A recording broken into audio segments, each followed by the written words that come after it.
It's no secret to anyone that there's a black sheep among the Devil May Cry franchise. I'm a huge Devil May Cry fan, but that statement always comes with the caveat that there's one game in the series that's not quite as fresh as the others. As you may already know, I made a review of Devil May Cry 1 for the Switch, and am planning on giving the same treatment to the new Switch port of Devil May Cry 3, but there was a game they released in between those two, and a move I did not see coming.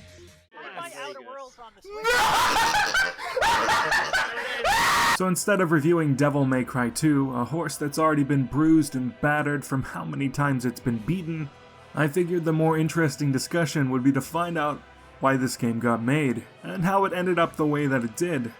We'll find, in time, that the history of DMC2 centers around one man.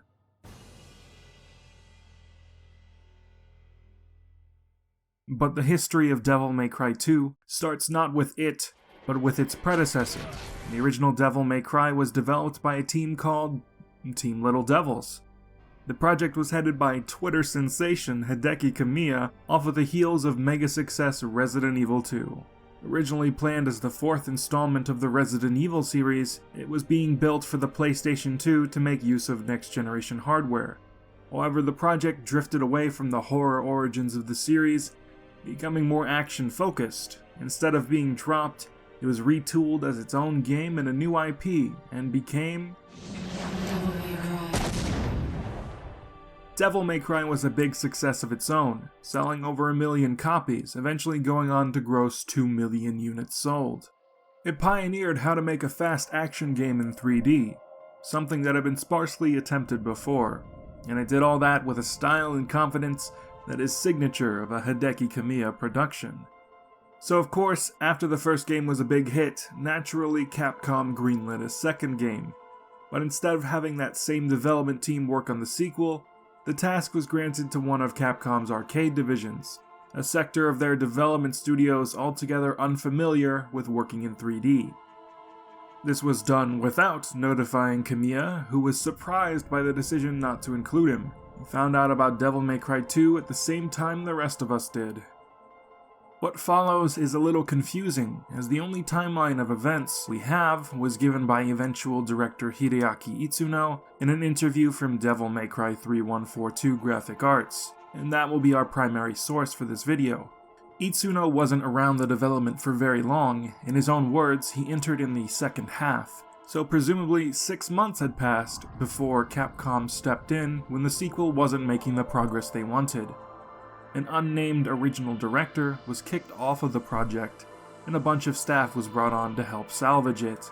DMC didn't have the staying power of Resident Evil yet, so shelving the sequel entirely and starting from scratch wasn't an option, unlike with the canned original Resident Evil 2. Essentially, what had happened in those first 6 months was a hell of mismanagement and misplaced ideas. Perhaps the worst decision made during development was to increase the size of the levels, leading to a lot of walking and empty space.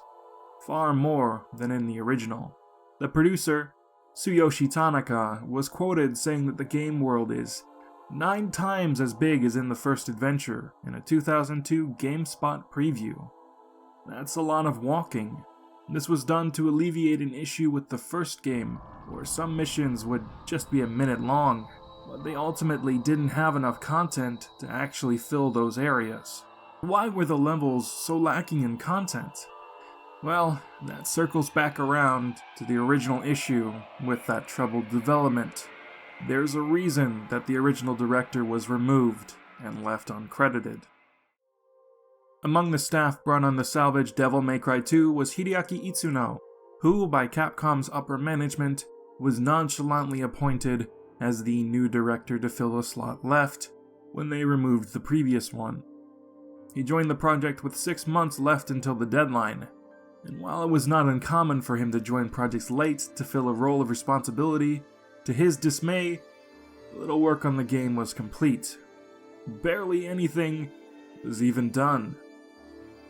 Nothing was getting done, and that needed to change. The scenario hadn't been written, the cutscenes had yet to be shot, and they hadn't decided what to do about Dante's Devil Trigger. They had determined that the stinger attack was essential, so at least they had someone who was going to take care of that. But none of the other attacks had been worked on at all. Yes, that's right. This stinger is the product of 6 months of development. When Itsuno joined, the state of the game was in shambles. They had an action game with only one move done. Almost all of the game that you know today as Devil May Cry 2 was made in 6 months. Some of the confusing choices made for the cutscenes make sense now.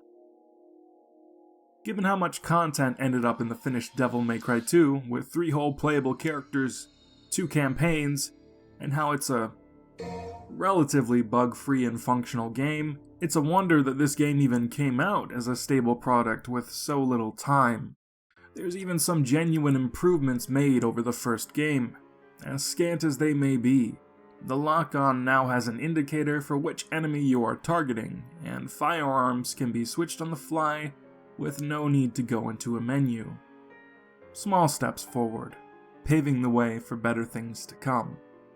Hideaki Itsuno and the team did all they could to salvage the product, and they did so under hostile conditions. Itsuno was dropped onto the project in an agreement with Capcom's higher-ups, that he would be put on the DMC2 team, but would not be credited, and he was frustrated with that. But he gave his all anyway, and in the end, he even got credited.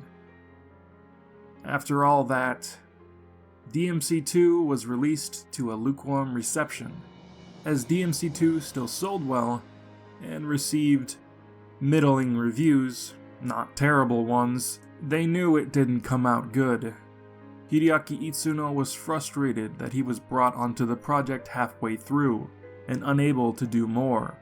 He didn't want to be known as Itsuno, the director of DMC2. The franchise was not dead yet, and there was still chance for another game to be made. Itsuno asked to be given reign over Devil May Cry 3 from the start, determined to quit Capcom if it didn't go well. Using his knowledge of fighting games and feedback from what didn't work with DMC2 as well as what did work with DMC, he was set to put the series back on the right track.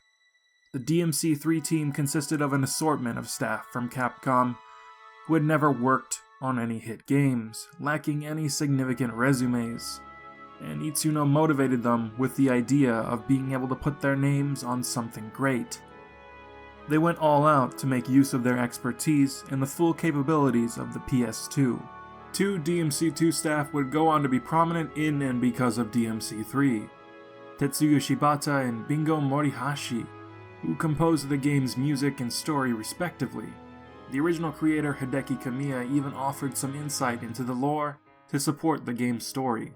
Movie director Yuji Shimamura was brought on to direct the cutscenes, giving them a cinematic flair, a stark contrast to those of DMC2.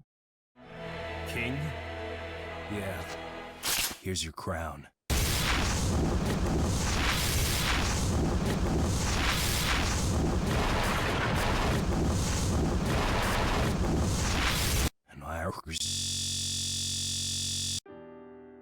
And well, the rest is history. DMC3 saved the series. In Itsuno's own words, they redeemed themselves. And though they went through a rough patch, the series now continues to be a hit, with many of those same people still working on it today. If you're interested in Devil May Cry 3, I will be streaming the tail end of the game tonight for the Nintendo Switch. And I have been streaming the game for this channel. You can find the recordings of that on this channel. I've been a Shadow Link for Source Gaming.